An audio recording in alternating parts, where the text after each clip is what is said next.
Mercenaries 2 is about blowing shit up. End of story. People who like blowing crap up will like this game.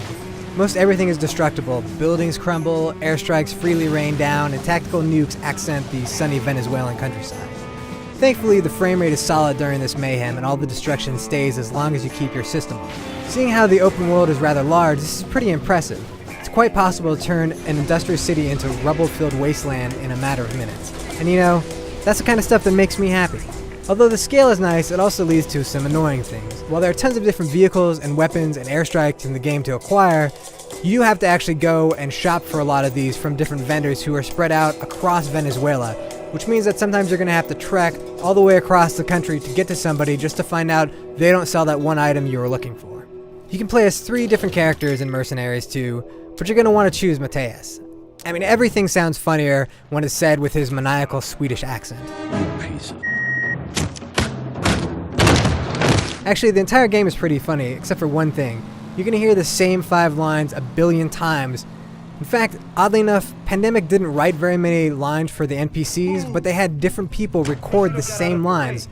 So while you hear the same 5 lines again and again, you're going to hear them for different voices. The story is your typical revenge because you got shot in the ass plot, so it's nothing particularly great. It does get the action and explosions moving though. Now, the biggest problem with Mercenaries 2 is that the game just doesn't have the kind of polish you would want from something that's been in development for this long. The AI, for example, is dumber than dirt for both the bad guys and for your allies. There's a lot of pop-in when you're flying over the map, and you can get damage from just falling 5 feet sometimes. The weirdest one of all is that if you're driving a tank, you can actually smash through a car and explode it and take no damage, but bump into a fire hydrant and you actually take damage to your tank.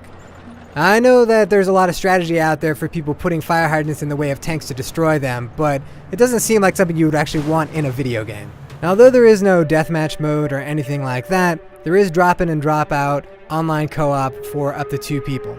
The game's difficulty doesn't scale when you add a buddy to the mix, but it's just more fun to level a building with your friend.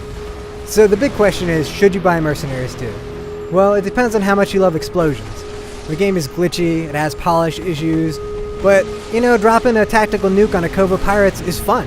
And at the end of the day, I'm a guy who's all about the fun. For the full written review and even more details on the good and the bad of Mercenaries 2, head on over to IGN.com.